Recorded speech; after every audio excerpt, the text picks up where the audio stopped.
With me, as always, my illustrious co-host Mac,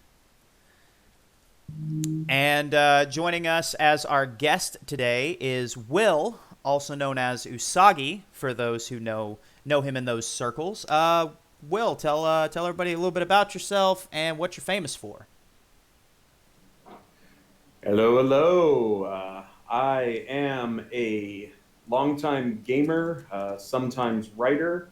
I am semi famous for the Move by Wire podcast, an in character Shadowrun fan podcast where I talk about Street Samurai. Which is a great podcast. You guys should totally go check it out. Working on the newest episode actually right now. Going to have a really fun episode talking about fixers, and we're in the scripting phase, me and my guest. So it's going to be great. Nice. Today's topic is kind of a pretty, I guess we'll call it a sensitive one, because mental health is kind of a sensitive topic for a whole lot of people, and due to the fact of that it is Mental Health Awareness Month, I thought this was a fairly apt topic to bring up at this point. I at the very least wanted to get one of these episodes in before the month was over. Given the fact of that there is a whole lot of mental fuckery happening in my own personal life this last week, I thought that it would be a good opportunity to take a little bit of time, maybe share some experiences, and kind of end the whole stigma around mental health, around therapy, around what is needed to make yourself a happy and healthy, or well, the happiest and healthiest version of yourself that you can be. I know that I have a lot of experience with what I dub as mental fuckery, because I had a lot of abuse growing up, emotional, mental, that sort of thing, and because of that, I've got a lot going on up here that I wish I didn't. I'm willing to let the floor go to anybody else if they want to talk about like a little bit of their history or whatever. But if you do not feel like you need to.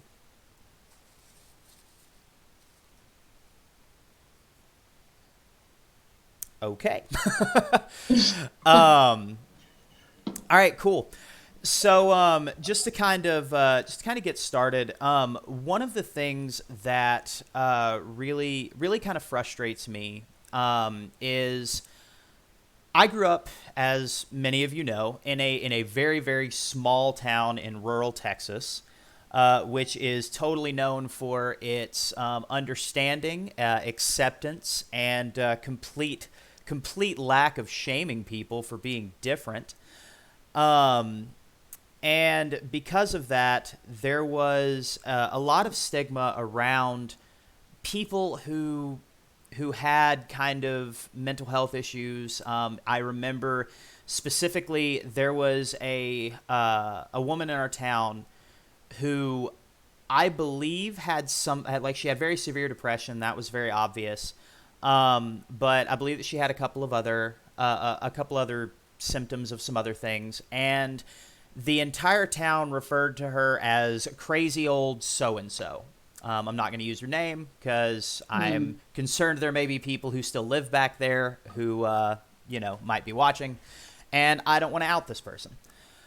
But because of that, any kind of mental health talk or any kind of checking in to make sure that people's mental healths were or mental that people's mental health was being respected or their boundaries were being honored was very much a push it off to the side and never talk about it, because if you go to therapy or you get any kind of medication for anything in order to help yourself, you're obviously crazy, which affected a lot of the way that I have handled, and I can admit unhealthily, a lot of my own mental health issues, because there is always that overlying cloud of if I admit there's a problem, then obviously I'm either too weak to handle it myself, or I am too crazy and I shouldn't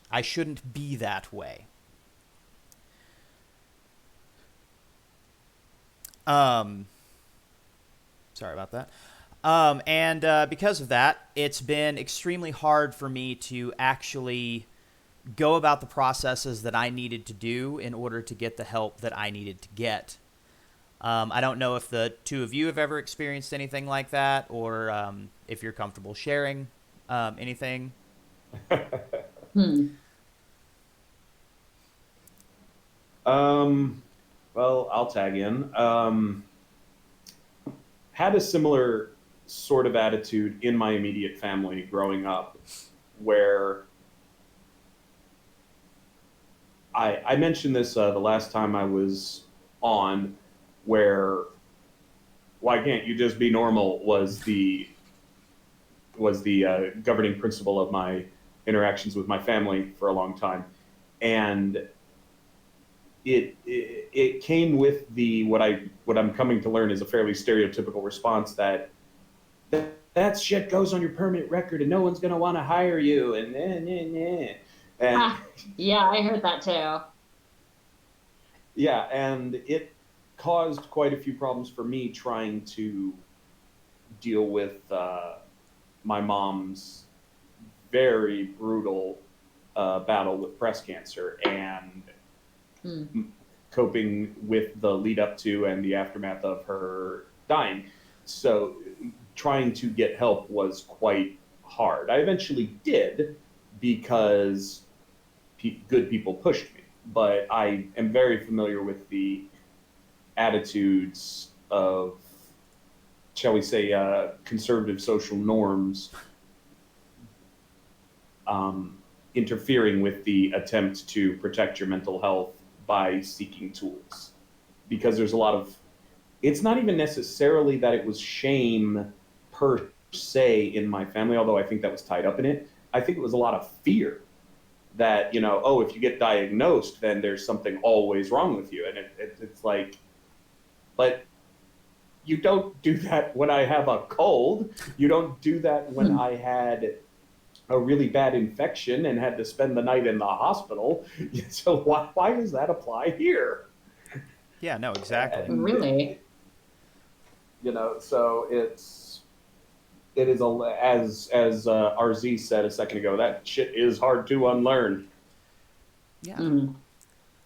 And like for me, it was always a situation where, if like what you said, that there is that shame ingrained in you by other people. And I love that you use the term like conservatism, which I'm not trying to get like political here, but if there's one thing that I've noticed, it's that like the most conservative areas of the country are always the ones who like shame people into not wanting to get their mental health fixed, which is Yeah. probably part of the reason why, there are a lot of shitty people there. Hmm. But for me, it If was. I, Go ahead. sorry, I will say there's having gone from an extremely conservative person to a much more left leaning person. Um, there's a I don't want to say similar. It's hard to describe, but there's a related problem among the more liberal minded folk that um, oh, everybody's in therapy. Oh, yes, I was in therapy too for this, and it becomes such a litany of therapy that it almost gets trivialized. In that it's they your friends who are into all of the lefting thing might, at least in my experience, this was my unique experience. I can't say it's common necessarily, but I've seen it that they might not provide you the help you need or take it as seriously as it needs to be taken because let's lean full bore into it, and it's a weird balancing act that I've noticed. But I will say my experiences among the more left leaning and socially open society has been better and was ultimately what got me into therapy. I think it's healthier on our side of things, but there are related problems on our side that we have to be careful for and not to trivialize it.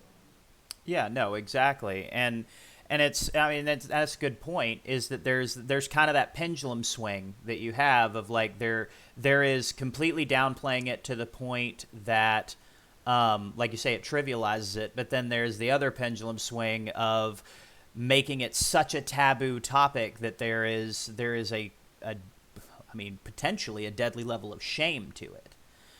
Um, Yes. and that was one of my greatest fears growing up, is that I had all these feelings. I had like this depression, and a lot of what people were telling me was like, oh man, you're like a teenager, you don't have anything to be depressed about, what are you sad about? Like there's no, Ugh. yeah, like, just because you're young means that nothing affects you, and that you can't possibly have any kind of depression or sadness or anything like that, because well, you're young, man. What do you have to be sad about? Here, newsflash: a whole fucking lot. Hmm. Oh um, yeah. yeah, and it just, and then there was also the other stigma of it's just like, well, what do you have to be sad about? But like, if you're too sad or like you're too depressed, then they're gonna commit you, and then like that's basically jail, but with like padded walls, and you're never gonna get out of there either. And then you'll always be that crazy guy. So that was one of the reasons why, for me, I never pursued therapy. I never pursued going to talk to someone. I never. I always tried to help people out, but I never actually concentrated on myself. I never focused any kind of attention on whether or not I was feeling okay, because being the caretaker personality with like a lot of severe depression, really really kind of sucks, because you're always downplaying your own situations and you're downplaying your own feelings, because well, everybody else's feelings are more important than mine. Because if and I think for me it was definitely a, if I have to work on myself, that's hard, and I don't want to look at that mirror that shows me who and what I actually am, versus seeing my friends who I know are great people, and like they're just going through hard times right now, and like I just need to help them realize like how awesome they are and how wonderful they are to me, while also speaking to myself in a voice that I would never talk to them in. That's like, well, yeah, but your stuff doesn't matter. Like yours is completely minor compared to somebody else. Um, Case in point, Mm. a friend of mine, probably about a week or so ago, well, it was less than a week, was sitting there telling me about how they were having issues. And I was like, oh, well, tell me about it. What's going on? What's happening? And I had contacted them the day before. I was like, hey, if you got a minute, like, I just kind of need somebody to talk to. If you could, hit me back whenever you get this, that'd be cool. And they're like, yeah, sure. The next day, they messaged me. You're like, hey, what's going on? I said, how are you doing? It's like, oh, I'm not doing great, but I'm okay. What's up with you? And I said, I'm fine. What's happening in your world? And I think it was like a work issue. It was something that was just like super, like very, very minor, in the grand scheme of things. And we sat there and talked about that for about 15 minutes, and how much it sucked, and I let him vent, and kind of gave a little bit of suggestions and all that. And they're like, well, yeah, you said yesterday that you wanted to talk, like what's going on with you? And I'm like, oh, there's a good possibility that I'm going to be getting a divorce in the next like 2 months. And Mm. then I got scolded for being like, why in the fuck are we concentrating on my minor trivial work shit whenever you're literally going through like the end of a 10-year relationship? Um, so that's been a lot of the issue that I've had, is that because of my own fear of the stigma of trying to get help and trying to do what I can to be, a healthier human being for the people around me, I always used I guess it's a coping technique maybe. Because I mean, I started therapy last week, so I'm kind of still new at like the terminology, as it were. But like, I think it was like a coping technique where I have control, at least in some small way, over how I can help someone else. But I have absolutely zero control over how I react to my own stuff.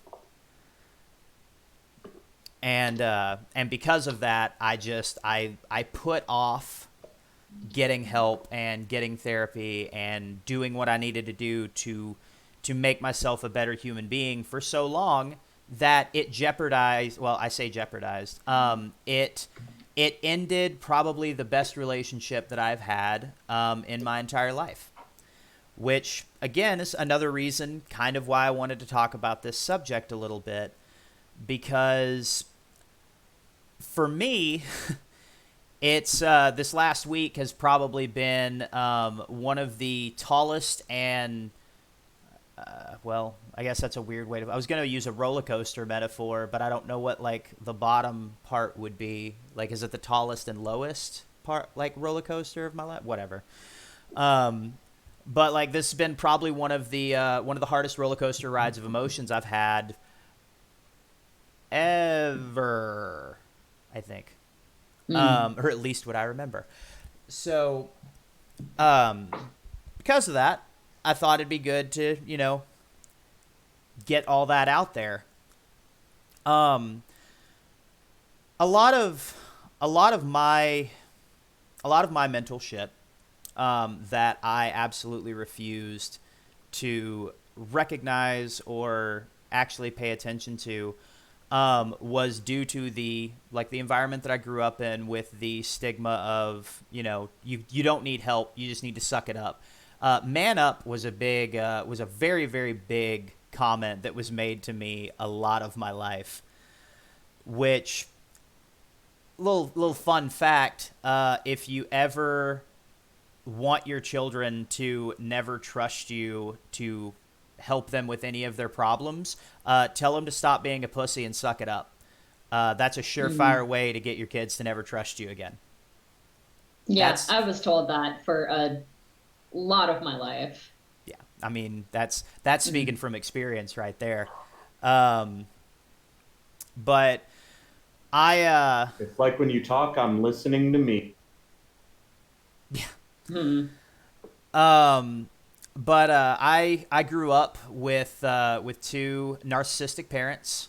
I mean, and the bad part is they were very much, pretty much textbook narcissists, and they definitely had the overbearing feeling of self-importance.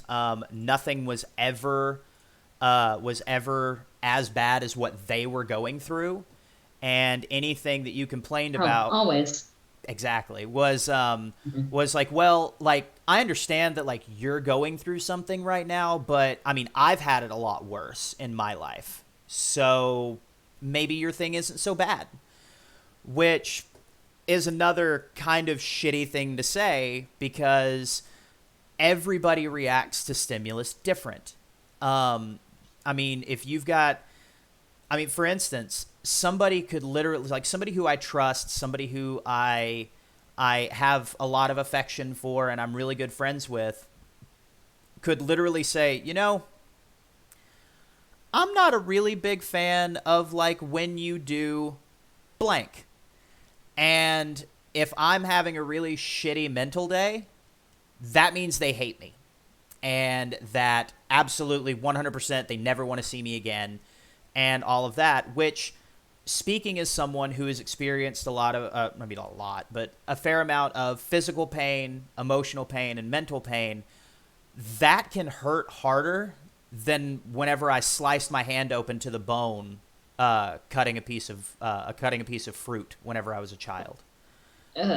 Like, I can remember that physical pain, and it did not stick with me half as much as some of like just the certain cutting remarks that I've gotten. So while yes, I am not trying to trivialize anybody's experiences, having empathy and showing people that yes, you are going through something and it's bad, it feels terrible. Having that little bit of empathy to show that their pain is valid is honestly one of the most, like, it is, for me, it's probably the best thing that anybody can do for me, because at least it makes it to where that stigma that I have in the back of my mind that you're crazy, everything that you're talking about doesn't matter and all that, it makes it feel like, well, maybe that's not the case. You know, maybe my feelings are valid. Maybe my pain is valid.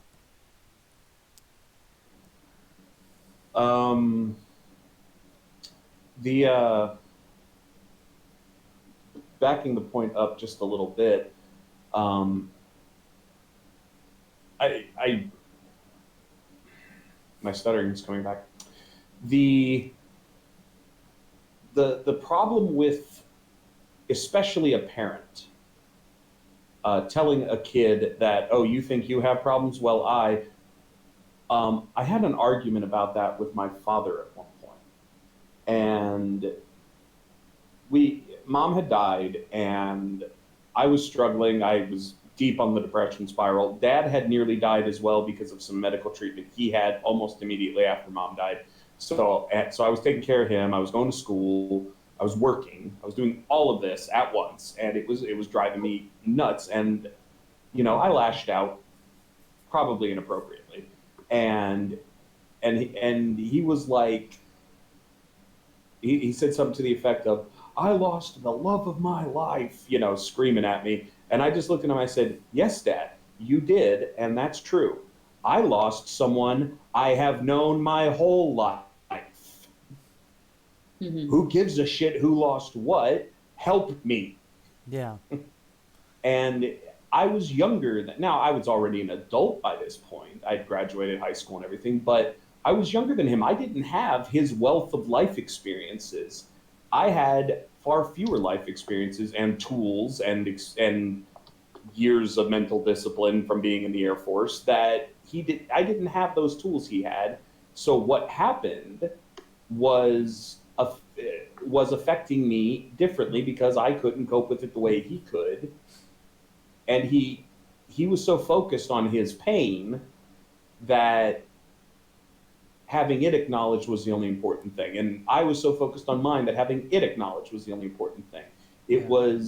We couldn't step outside of our own. It's very hard to step outside your own frame of reference, your own context, for understanding what someone else is going through. And that ability to do so is, like you said, an extremely rare and valuable thing in a friend.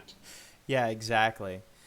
And Rusty made a really good point, which, by the way, chat, I'm not ignoring you. I've got a couple of different things up on the screen. And by the way, Sage, I appreciate I appreciate you, and Mac, I know that you've kind of popped in there a couple times too. I appreciate you guys like kind of bearing the burden of that.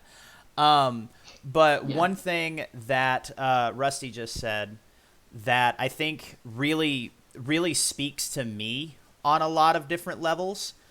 He had said that it's easy to internalize. Even after you recognize their narcissistic ways, you still develop a knee-jerk reaction against ever sounding like them.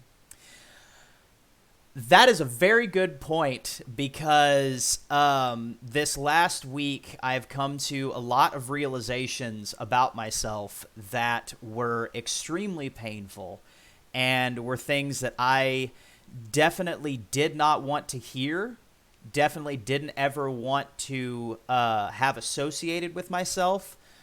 But when it comes down to it, it was something I needed to hear in order to make a change, in order to be a more healthy, happy human being. there were a lot of narcissistic traits that I have found that I have that I never realized I did. I believe a therapist referred to it as generationally inherited narcissistic traits. One of the things that I do is I have a lot of I have a lot of lecturing tendencies, because when I think that somebody doesn't understand the point that I am trying to make, then I will go into a long, drawn-out explanation that literally does nothing but make them feel like I think they're stupid, which is never my intention, but it doesn't change the fact that I've done it. And I have done it a whole hell of a lot. And for those who I have done it to, I sincerely apologize. I didn't know I was doing it, and that I know that that is not an excuse, but it is still something that I still feel like I need to apologize for, and that I shouldn't have done those things, and etc. I'm also a guilter. I have used the terminology, well, at this point, after knowing me this long, you should know this. I feel like this is something that you should know. And it's not fair. It's not fair to anybody that you're talking to. And, you know, there's a couple of other things that I do that I kind of don't really want to get into. So, you know, but I'll share a little bit of them. But there's a couple of the other things that I've learned that is just really fucking shitty things to do. Is really the only way that I can think to actually describe it. And because of that, I saw a lot of my father in myself. Because that was a lot of what he did. I've also got a really bad habit of trying to make myself seem better and more important than I actually am. I've found myself in situations where somebody was telling me something cool that they had done, and for some reason, and it could have been just I wanted to be on like a level with them to be like, yeah, no, that's super cool. I've done a similar thing. Instead, it turned into well, I've done something too, so your thing isn't that cool. Which I've had happen to me, and it sucks, and I hate it when people do that. But to find out that I was somebody who did that as well was kind of a gut punch. And that was something that my father did. My father was very much a downplay emotions. He literally told a 6-year-old, hey, bud, I know that you're like a super affectionate, lovey-dovey kid, but I'm not, so maybe stop that. Which, as a 6-year-old, is a great thing you want to hear from the person who helped give you life and is supposed to be on your side all the time. But that is one of the things that I never wanted to come to terms with, was that not only am I my father's son, I am turning into him in little ways every single day. And because of that, hey, Grab, thank you very much for the Tier 1 subscription. Appreciate you, buddy. Hey, all right. But because of that, I feel like I didn't want to seek help, and another reason because I didn't want them to tell me, well, you're exactly like your father and nothing's going to change that, so get used to it. Which is totally what therapists say all the time, and they're not actually there. I'm not actually serious about any of that. The fact of that I started into a sarcastic comment and then realized like maybe somebody might take that seriously, so I stopped. That's a little bit of growth, I feel. But I was so absolutely terrified of becoming my father that I didn't want somebody to tell me that that's what I was doing, when in reality, I needed somebody to tell me that's what I was doing in order to stop doing those things. And now that I've recognized that, it gives me kind of a target to aim for. One of the big issues that I have whenever it comes to my life in general is I need as much information as possible, because if I don't, I get confused or I focus on the wrong thing. And Miss Grab, thank you for the subscription as well. So because I don't have certain points of information, to me it feels like I'm walking into a completely pitch black room with a single dart trying to aim at a target on a wall, on the other wall, that is this big. And and that's another reason why I never went to therapy, is because the few times that I had gone, I walked in and they were like, "So what's going on?" Man, I don't know. I had a great day today. Like I didn't even think about driving off a bridge once. So like, I don't know what to talk about. Like, I know that I need to be here, but I don't know what I need to be here for. And the therapist that I was going to at that time effectively told me, well, I mean, if we can't figure it out, then like, what are we doing here? They didn't actually say it in those words, but it was how it was received. So, you know, there's the self-realization part is kind of the big thing for me. But also on that same token, if you know that there's something wrong, or if you know that there's something not right, I guess is the better way to put it, just go. I mean, even just talking to somebody and kind of working through stuff is a way to get that self-realization. I mean, I didn't realize that I had those behaviors until I was talking to my partner, and they told me that I had these tendencies, and that their therapist is the one who explained that that's what these things were, which, you know, was almost like a light clicking on in the attic that is my head. And it gave me a target. It gave me something to aim for, which is now why I have hope that going to therapy will actually do something for me.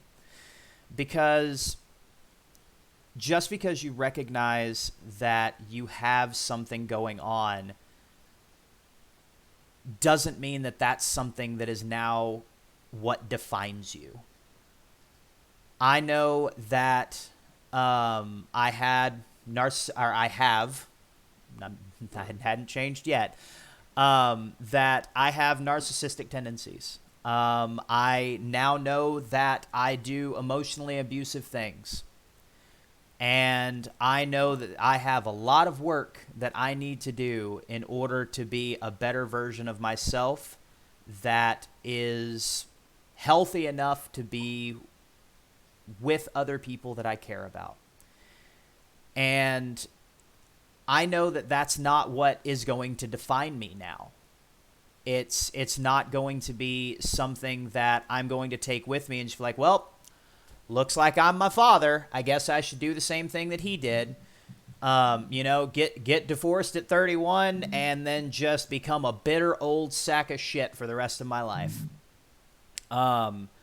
Instead, I can try to fix these things. Instead, I can do everything in my power to become better than what the person I was even just a week ago was.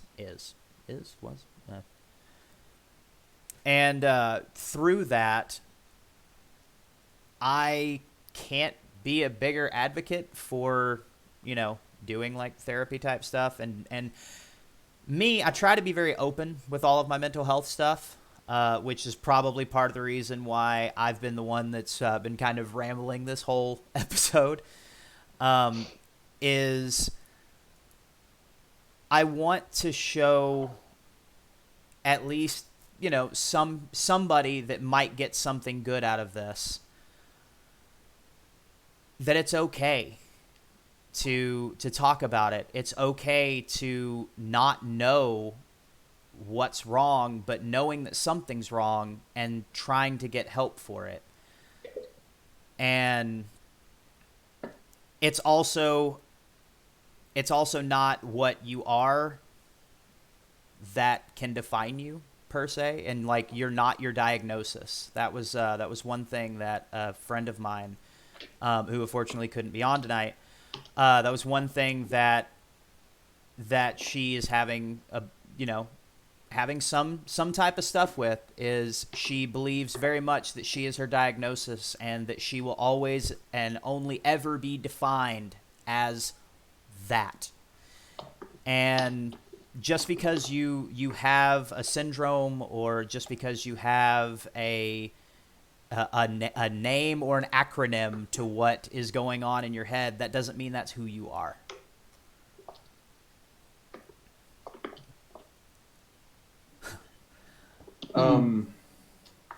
One small thing I'll try and throw in.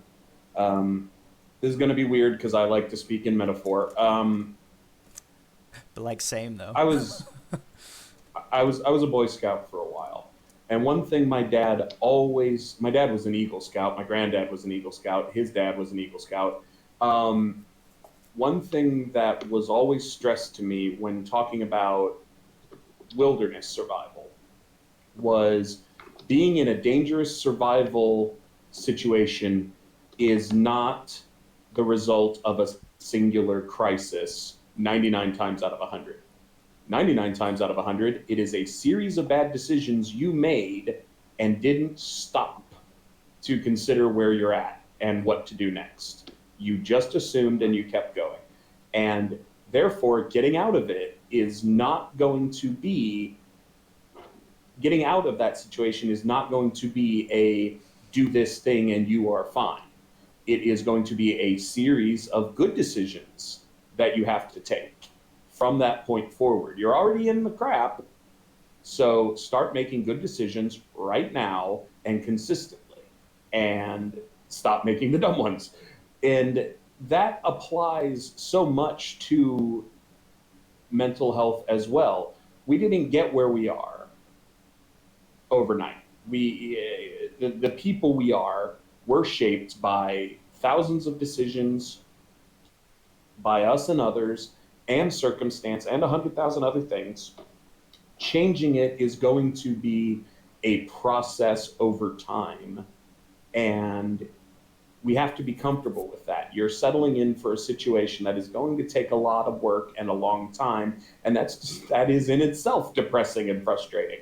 But it will help you grasp how this is. You're not getting a single shot cure-all. It's not a case where, like, someone said to me, well, look, you've been on antidepressants for months. Aren't you better? When I was talking about how I was still struggling.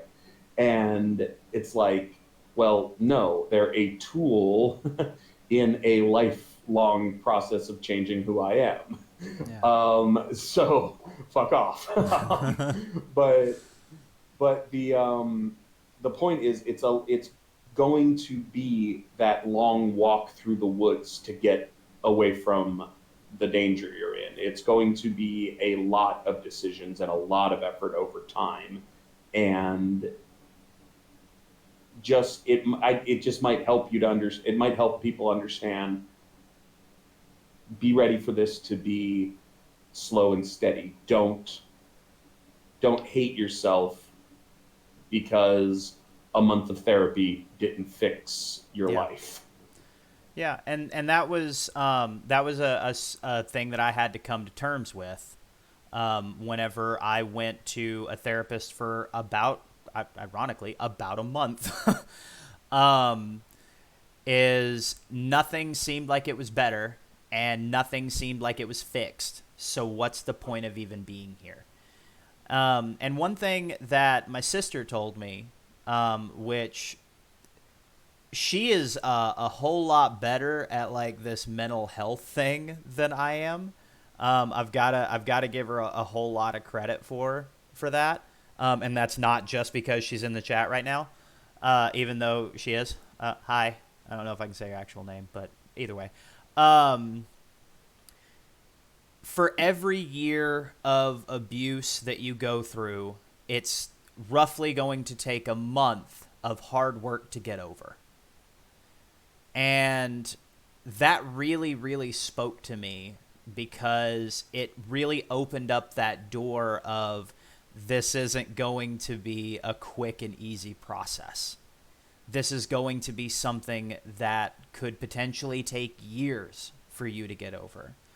I mean, I went through a lot of abuse for roughly, let's see, my dad died 2 years ago. So roughly 29 years. So with that thought process in mind, I've got about 2.5 years worth of really hard work to reverse the damage that was done. And is it daunting? Oh yeah. Yeah, it's absolutely daunting. I mean, it's kind of one of those, like, I'm at the bottom of a mountain looking up and just going, how in God's name am I ever going to climb this thing? But to me, it's worth the work. I mean, it's worth going through all of that to be the person that the people who care about me and the people who love me think that I am. Yeah. Well, it's in a weird way, it's almost like an old school adventure platformer like Sly Cooper.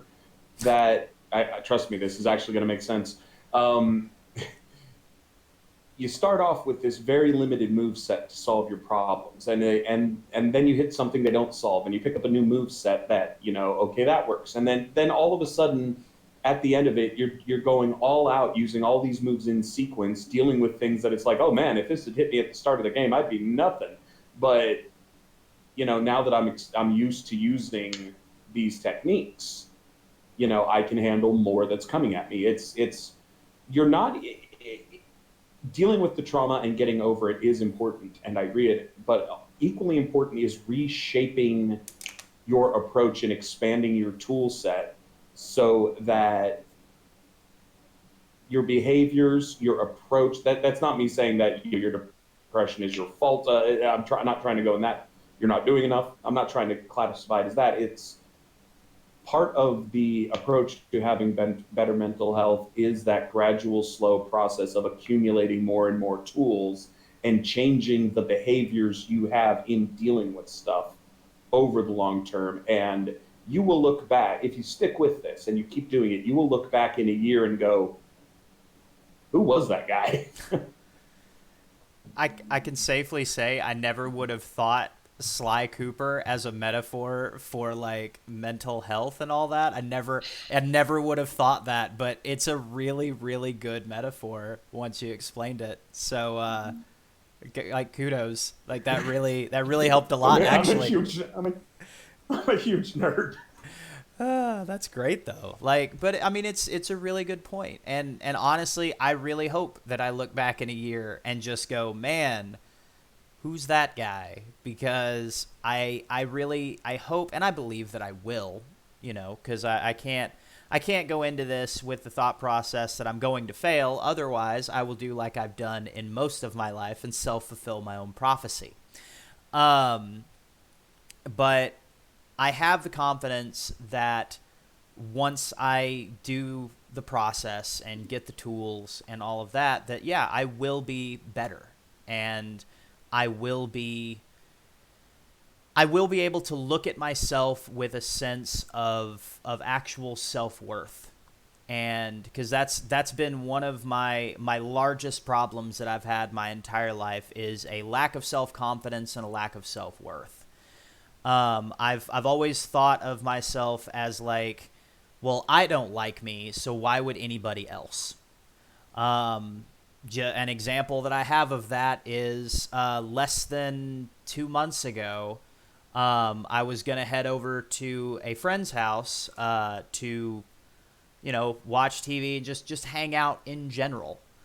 And Actually, now that I think about it, this was before like the Rona, so that would have probably been, God, how long ago with it? Whatever, it doesn't matter. But Too long. yeah, way too long. Mm. I literally sat, because I was meeting another friend of mine who I knew 1,000 times better than any of these other people. I'd probably met these other folks maybe once or twice, and yeah, we've always been on a lockdown.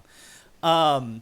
But because I didn't know these other people whose house I was going to that well, even though I was 100% logically, I knew that they were okay with me being there, that they wanted me there, and that they accepted me as a person.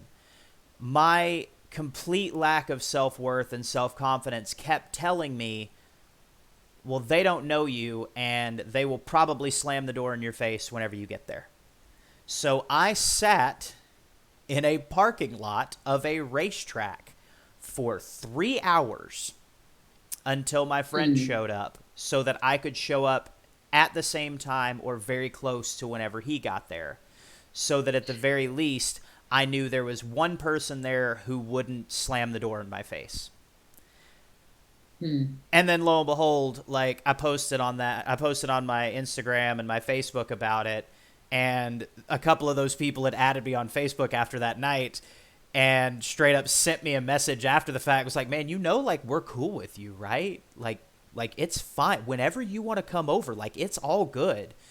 Like, and they're great people. Like I love them to death. But yeah, it's definitely that's one of my huge problems that I have, and a lot of that is probably what created the certain defense mechanisms that I use that are frankly abusive to other people, because there's an old I want to say it's an adage, but that I don't know if that's the proper term for it, that says that you can't, if you can't love yourself, then how can you expect to love anyone else, or how can you expect someone else to love you, or whatever. It's kind of a problematic phrase, just because you don't love yourself doesn't mean you're not worthy of love. Like that's not like the point that I'm trying to get at.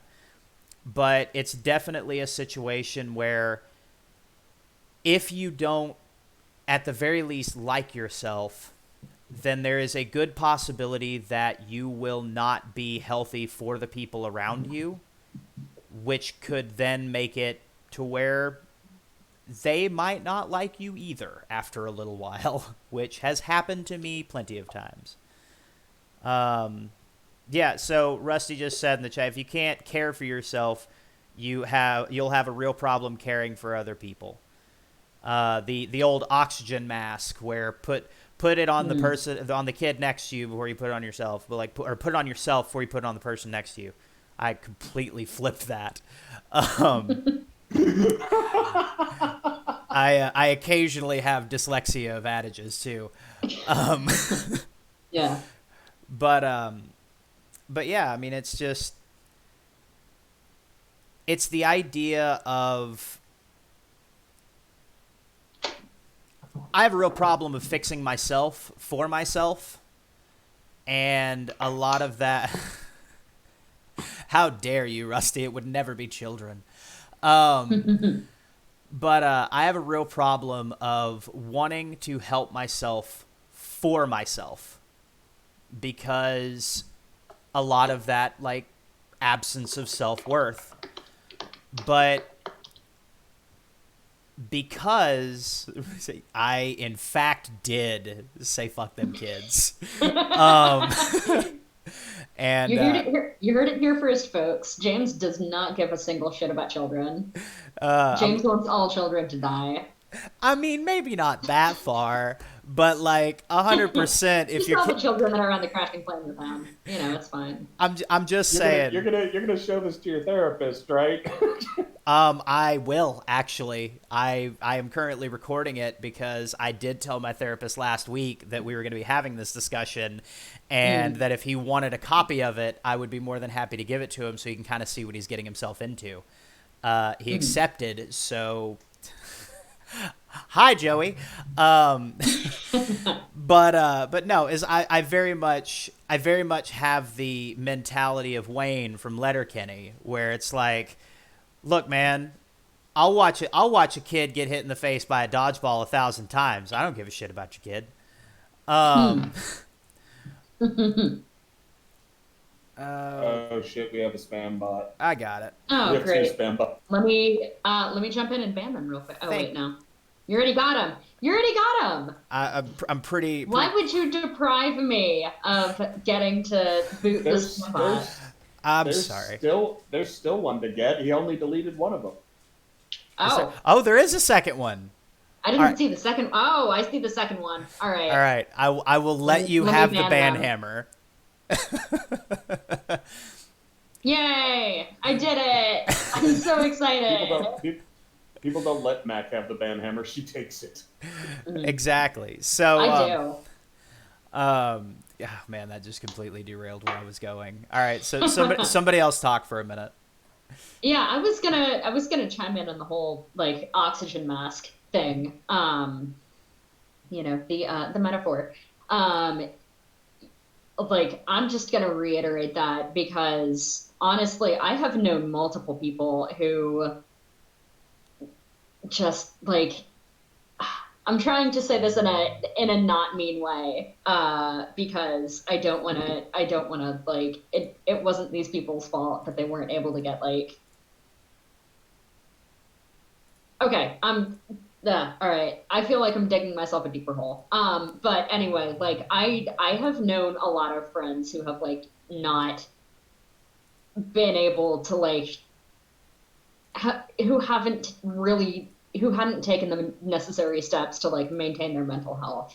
And like you know, I mean, this has been multiple people over like a long period of time, so I'm not calling anybody specific out.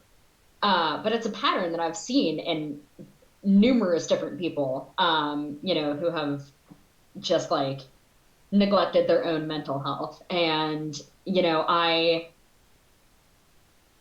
with every single one of these people, I have tried so hard to be like a supportive friend and everything. But at a point, I'm just like, okay, I can't deal with this anymore. You need to like take steps to resolve your own depression and your own anxiety. And, you know, I mean, I can give you some advice that will help, but I am not a therapist.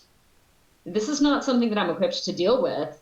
And it's also something that, you know, is a little bit like, this is not a situation that I can remove myself from. I can't distance myself from this. So, you know, I'm going to sit here and I'm going to worry about you all night, constantly, you know, and like after a while, it really does become a drain on, you know, like, I'm just going to say me personally in this situation, because this is, you know, like I said, it's a situation that I've been in so many times. And like, that's not to say that like, if you're neglecting your mental health, you know, you're a bad person who's sapping my energy. Like, that's not the point of that at all. It's like, for the sake of yourself and all of the people around you, this is, you know, you need to take care of yourself.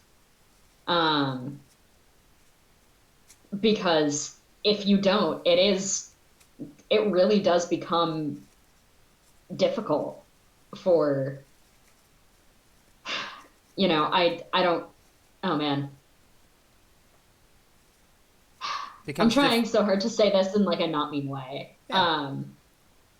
I'm trying really hard not to like sound like an asshole. But for the sake of yourself and other people around you, you need to take care of yourself. Yeah. You're not going to have healthy relationships if you're constantly beating yourself up in front of other people. I can tell you any number of times that, you're a good person who I enjoy being around, but if your attitude doesn't change, it makes me feel like you're not taking me seriously. And I feel like that's kind of a self-centered way to put it, but yeah, but I mean, at the same time, though, I mean, you're trying to help someone, and mm-hmm. you're trying to make, it's kind of like what I said before, that you're trying to make them realize that you're not this bad person, you're not this horrible piece of shit. Like I'm using things that I have said about myself in this example. So, but it's like you're not this bad person. You're not this horrible piece of shit. You're not unworthy of love and all of that. But then if you can only say that so many times before it just feels like, I mean, are you even listening to me? Like, is any of this even helping? Because, again, like, you don't want to sound like an asshole, but I'm okay with it. I'm working on myself to not be the asshole I'm about to portray myself as. But it's one of those deals like, bro, you're really fucking harshing my vibe right now. Like, I'm trying to help you, and you're basically throwing it back in my face and saying what you say doesn't matter. And I don't respect you enough to believe that. Exactly. I'm gonna circle back to, like, James, you were talking earlier about, like, the whole self-deprecating humor thing. This is gonna sound like a call out, but, like, you've done that on so many occasions when I've been talking about, like, how great of a friend I think you are, and how much I enjoyed, like, for example, hanging out with you at Gen Con. And, like, there have been multiple occasions where you've said stuff like, oh, well, I don't know why you think that, because I'm just a piece of shit. And I'm like, okay, no, but you're not. Yeah. You're not, though. That's the narcissism. Don't say that. Yeah. Yeah, no, and I do apologize for that. Like, and honestly, if you got to call out, don't fucking do it again. I'm gonna try not to. But no, like, I mean, if you feel like I need to be called out for it, have at it, like 100%, because my sister's partner has actually she brought up a really good exercise that I am now trying to implement in my life, and that my partner has now decided that they are going to keep me honest with. That for every single time that I say something self-deprecating about myself or that I insult myself, I have to say something positive, so that it, at the very least, counterbalances the scale a little bit. And I have been doing my dead level best to get in that mode and to get, try and do those things. It is exceptionally difficult because I have like 15, 20 plus years of dragging myself, as it were.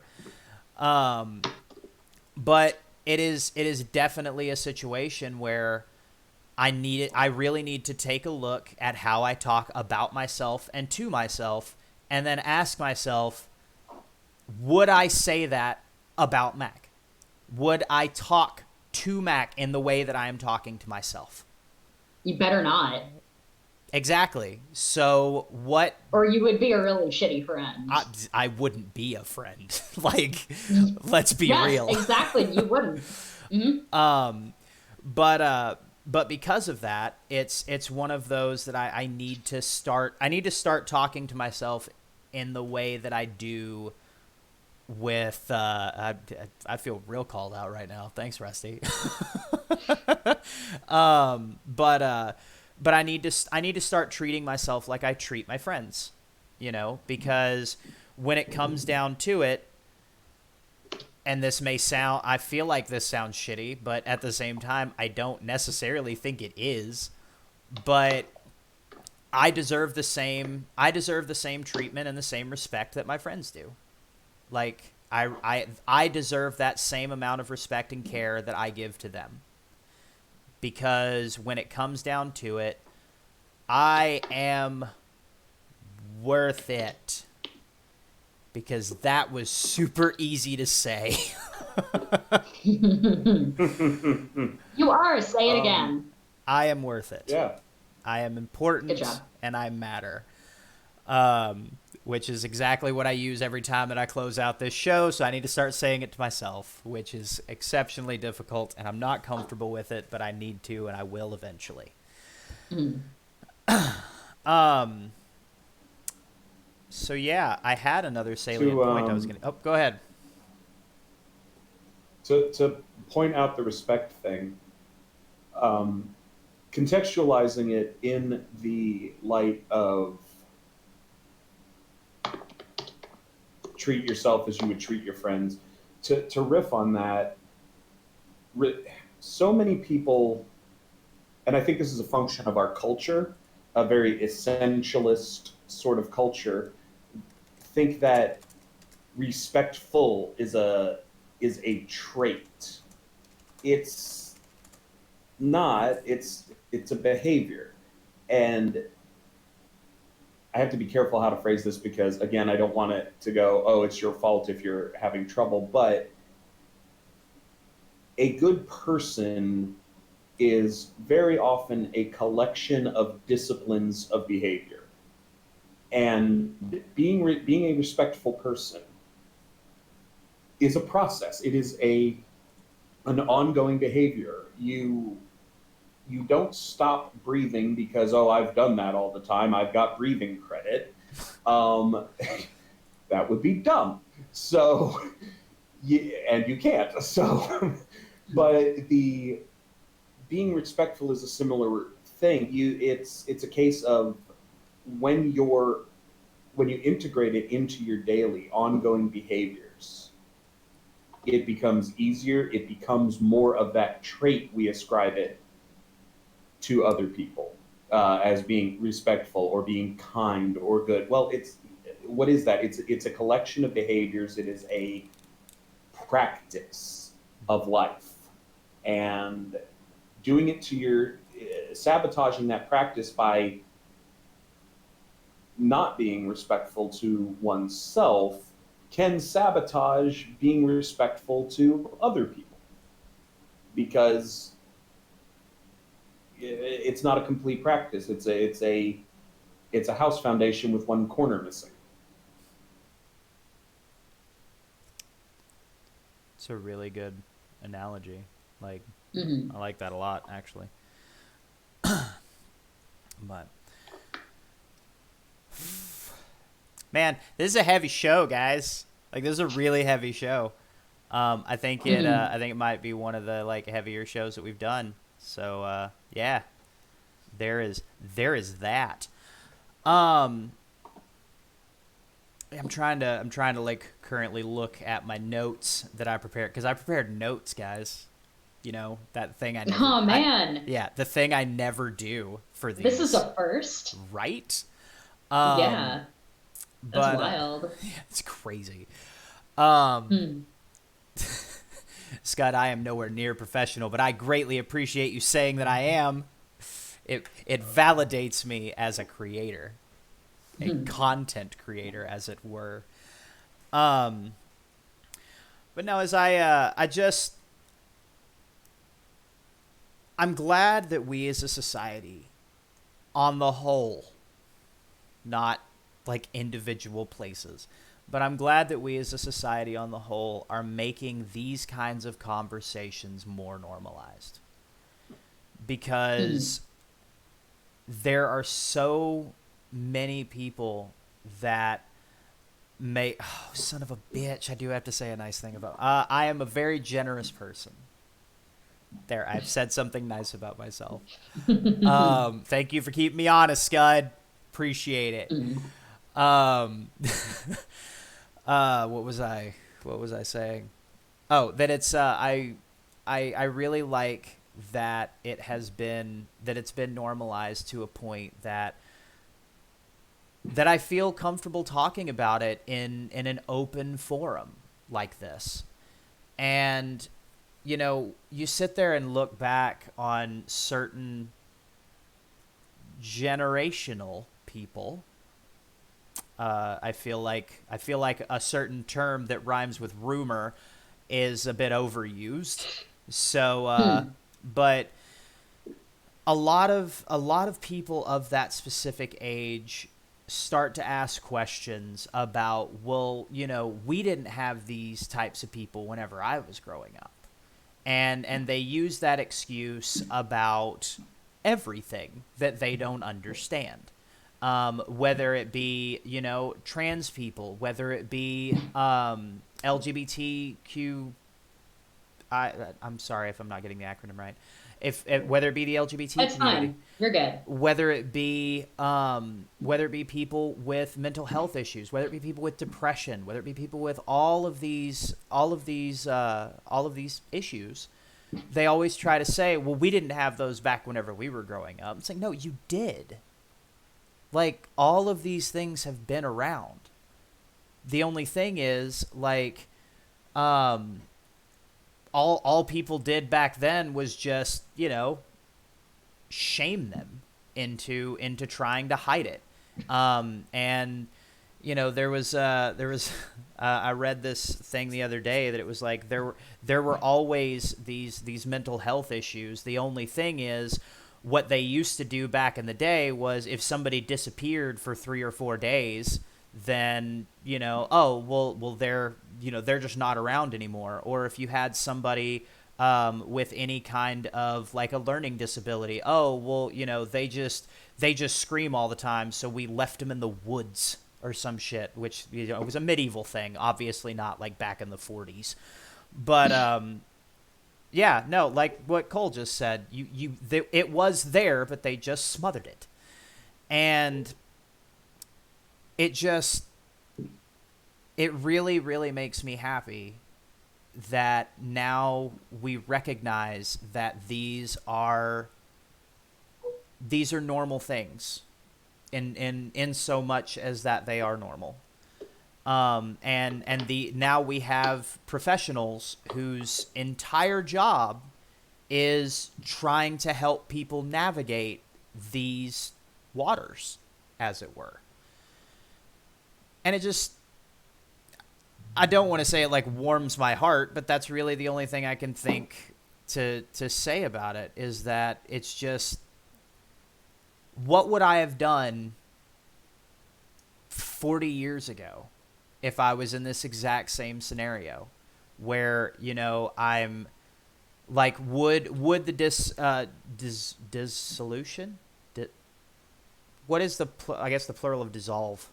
Is it dissolution? Dissolution? That's not like the plural. That's like the act of dissolving. Okay, it still works then. Sorry, what are you? The dissolution of my It's a relationship. It's a gerund, a verb transferred into it. No. What is the context? The dissolving of my relationship. Okay. Yes. Okay, so it would be just okay. But like I would be currently going through the dissolution of my relationship, and we wouldn't have the words to explain like what happened, like what the rationale behind it was. And my partner wouldn't have had the words to tell me of, this is why it's ending. And then I would have, to be honest, I probably would have ended up as just another version of my father, because there is a good possibility that his handling of the trauma in his life was partially a product of not having the tools, the words, and the professionals and the people to recognize what his, because I'm referring to him, I'm going to say it this way. I'm not trying to paint a broad stroke of everybody, but the damage that he had. And perhaps that was part of the reason why he just did a lot of transference over to me. Do I forgive him for it? No. Do I think that it was right? No. But that could potentially be the same. It could have been the exact same thing that happened with me, but nobody had the words or nobody had the knowledge to explain to him the reason why this is happening is because you are this way, and this is something that you need to work on. And I'm glad that I have the opportunity to be able to fix it, because God, being him would suck. Like, it would really suck. Yeah, it sounds like it. Oh, man. But you know what would be good? Being a better version of you. Exactly, which is what I am aiming for. And I feel like it's a much bigger target now. Because, frankly, I'm pretty goddamn cool sometimes. See, and that right How dare there. you. No, but like that right there is picture proof of like the self-worth thing. I am literally trying to compliment myself, but I can't give myself a full compliment. I had to add the sometimes, and I don't know why. Part of that, to add the concept of proportionality, part of that is, of course, just logical self-awareness. You are allowed to be logically self-aware, and you're making room for, sometimes I'm not, but where it gets stronger is I will strive to always be cool. Thank you for that. That was a good way to put it, and I appreciate you putting it that way.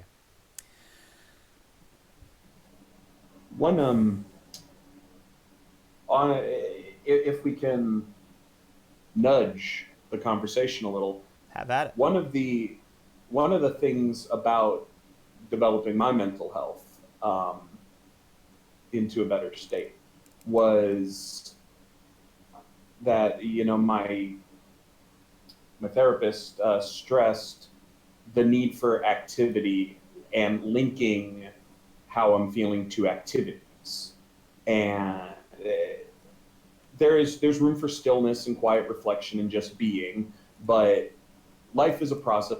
Life is action. Life is an activity. It was what the heck was it? Another video game analogy. Baldur's Gate 2. The bad guy said, "Life is strength. This is not to be contested. You live. You affect your environment." Riffing on that in a more positive direction than Ubermensch was the idea that you will change through doing. You will adopt new behaviors. You will get better. You will make better choices. And one of the coping mechanisms, it started as a coping mechanism, later it developed into a self-development tool, because you can't just cope, you can't just tread water, you've got to move eventually, was poetry. This is going to be weird to admit, but I'm a poet. I write poetry. And I used poetry to process my emotional thoughts. How can I fit this into a Shakespearean sonnet? How can I fit this into a blank verse or pentameter or tetrameter? The very process of how can I make my thoughts fit into this poetic structure was a way for me to deal with the thoughts without the immediacy of thinking about the thoughts. And I was able to deal with them on a subconscious level, because primarily my brain was my forebrain was taken up by the act of making it fit a freaking poem. And that, but the back of my brain was still thinking about how I felt. So I had that filter that I could deal with them and mull over them. And you'll just trying to give you a moment of positive encouragement here, you will find your filters that allow you to engage with this on a behavioral level as well as the emotional level. You will find something you can link to do that lets you link your desire for change with changed behavior.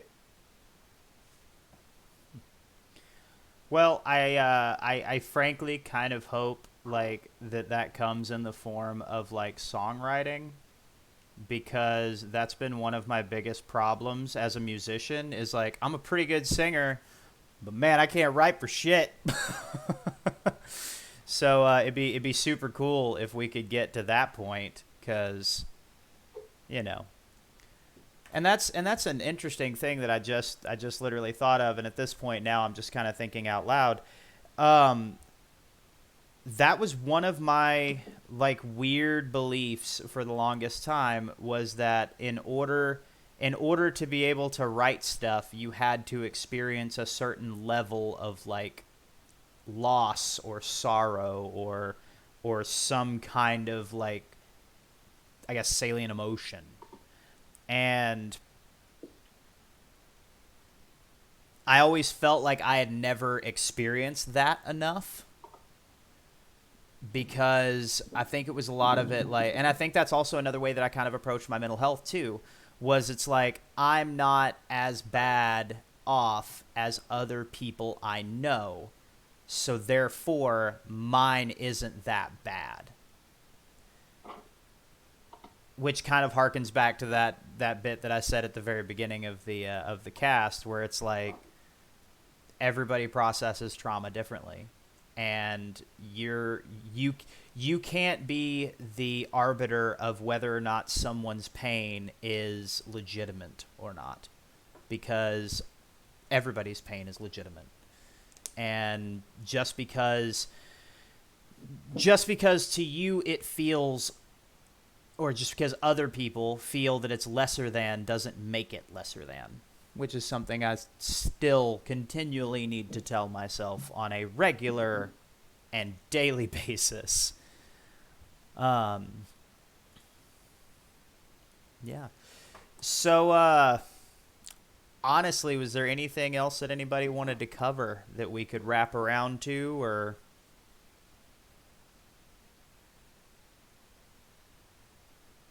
No, not that I can think of. Alrighty then. Yeah, because we're actually at about 123 or so. So I guess we can start kind of wrapping things. Mac, you want to do some final thoughts, or do you want me to ask Will first, since I always make you go first? Yeah, ask Will first. Hey, Will, what kind of final thoughts you got, buddy? Um, Thank you, Mac. Um, the what I always come back to is that mental health, whether you're supporting your own or trying to support it in a community, is always going to be process oriented. We have to stop thinking like, I love the concept of safe spaces. In a, this is a spot where you can come, you will not be bothered, you will be protected. I like that concept, but safe is considered a state, and it's like, but someone could come in and disrupt things. Something can go wrong, and it's so you have to be ready to adapt. You have to be ready to process. This is always going to be a process. This is always going to be an ongoing effort, and we will fuck it up. And then we will do better next time, and we will learn from the fucking up, because this is the rest of our life, people. I want to be a good person. I want to be as good a person as Mac has been to me, lately 50 years from now. I want to be as good of a person as my best friends who helped me through all the bullshit that went on with, my struggles after mom died when I die. I want to be that good a person. And if I'm going to do that, well, I got to do it tomorrow. I got to do it next week. I got to do it next year. It is an ongoing process. It's not a state. It is a series of behaviors. It is a life approach. So settle in. Like that. Mm-hmm. All right, Mac, you're up. Yeah, so the thing, I mean, I kind of just want to reiterate again, that you need to take care of yourself. And not you, James, specifically, but also, yes, you specifically. Um, uh, if you are a person who has mental health issues, and like, let's be real, most of us probably do, whether they're diagnosed or not. But you are you are not necessarily responsible for the trauma that you've been exposed to, but sorry, oh my God. You are responsible for what you do going forward. You are responsible for the way that you handle your experiences. Um, and you're responsible for your behavior. So, yeah, basically be responsible for your own self, take care of yourself. Um, and yeah. Well, as is per, I don't want to say usual. Oh, did I steal what you were gonna say? Kind of, in a way, but it's fine. We've already said twinsies about stuff a million times, so Yeah, I know. it's an everyday occurrence at this point. Basically. No, I was just gonna kind of mirror, um, just kind of mirror what Max said. That like, just like take care of yourself, love yourself, because at the end of the day, everybody is worth it, and everybody has their shit, and everybody has their own like mental fuckery that they're going through. And one piece of advice that I wish that somebody would have told me years ago was that just because someone else has it in your mind worse than you do doesn't mean that they're more important than your own mental health is. Because when it comes down to it, at the end of the day, you're the one that you have to live with. You're the one that you have to essentially deal with every day, and day in and day out. And by not taking care of yourself, you run the risk of pushing away people that you care about and people that you love. And speaking from experience, it really, really, really fucking sucks, guys. Like, it really sucks when you push those people away. Especially when you push them away to a point where it is unfixable. So just care about yourself. Love yourself. You're worth it. Everybody is. And so are you. And if you think that I'm not talking directly to you, I am. I am 100% talking exactly at you, whoever you may be. All right, so I think that pretty much fucking wraps it. Well, tell the people where they can find you. Y'all can find me on Twitter at WireMove. You can find me at radiofreedetroit.podbean.com as part of the Radio Free Detroit family. And you can occasionally find me here at Riot House Entertainment with these lovely, lovely people. I don't think we've done this in a while. Mac, why don't you tell them where they can find you? I don't think we pitch our stuff very often. Yeah, we don't.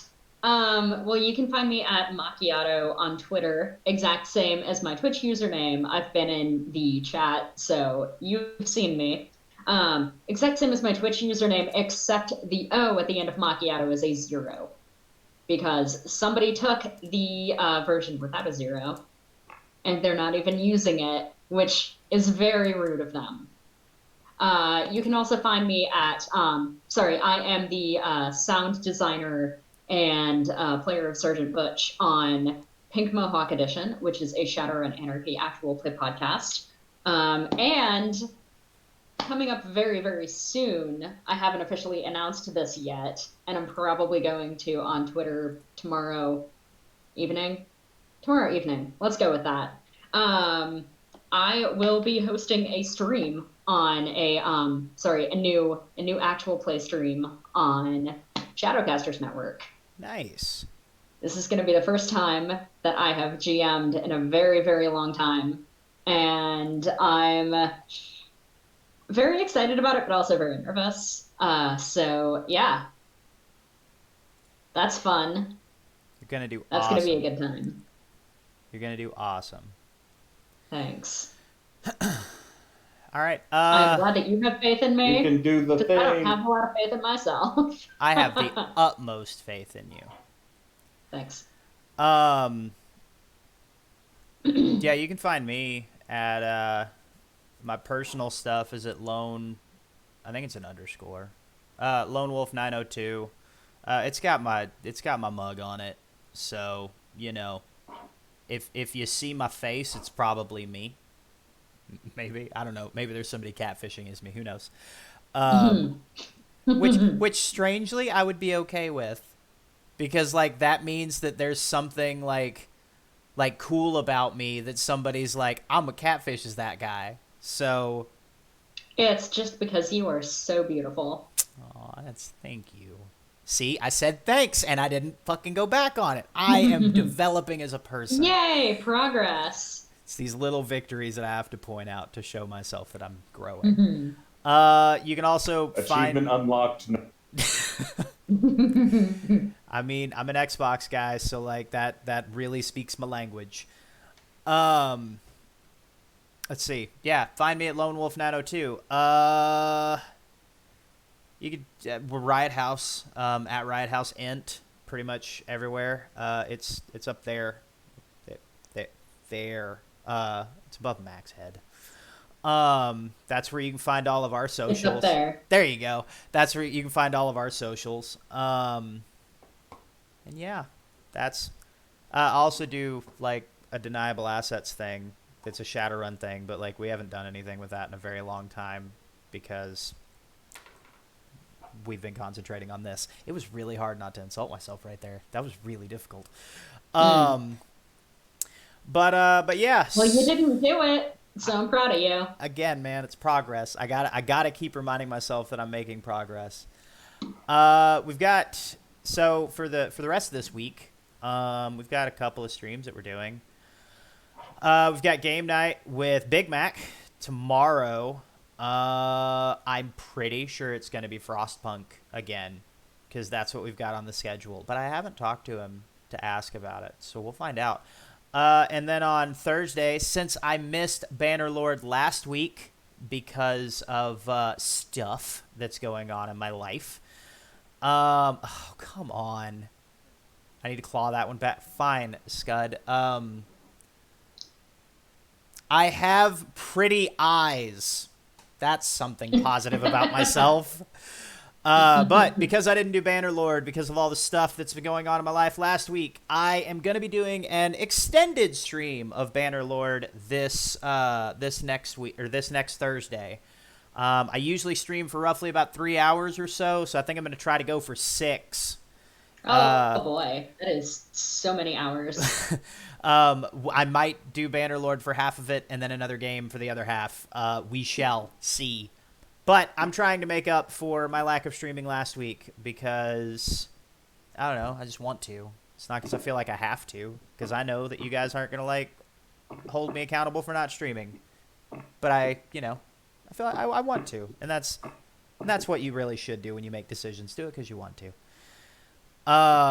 Yes, I've just gotten confirmation that, in fact, Big Mac is doing Frostpunk on Tuesday. So be sure to tune in for that and all of the wonderful shows that we have here on, I almost said the Riot House Network, Riot House Entertainment, because next week we got Come As You Are. That's the only other thing that's different. Anyway, thanks for hanging out, guys. Like this was really great. It was super cathartic for me, which I am willing to be a little selfish and say that this is something that I needed. So thank you, everyone, for allowing me to get a lot of this out. And I really hope that it helped a little bit for anybody and everybody that's watching. Because my main goal is, if providing a little bit of vulnerability in myself helps even just one person, then it was worth the little bit of discomfort that I had to go through. As I always say, you're worth it. Nani? You are loved, and apparently I say Nani as well. I'm not sure how exactly I played something, but okay. Thanks, Riot House Entertainment, for the bits that were 0. So, okay. I apparently hit something that I didn't know I hit. Anyway, you're loved, you're important, and you matter is what I was trying to say. I think we're actually going to raid a friend of ours that we met last week. He's a very positive streamer. He also does like mental health stuff as well. So, yeah, he's playing Bloodborne, which I've heard of. Nice. I've heard of, but I don't know anything about. So we're going to send you guys over there. My partner is obsessed with that game. All right. It's very good. I mean, that to me sounds like a recommendation to play it, so I now will have to look into it. Anyway. I personally don't like it, but it's just not my style of game. Anyway. Gotcha. I'm going to stop derailing and let you actually close out this stream properly. You're fine. We have no rails here. But yeah, so we're gonna send you guys over there, and yeah. Thanks again for hanging out, everybody. You guys have been great. And I don't know why it's giving me this long ass countdown.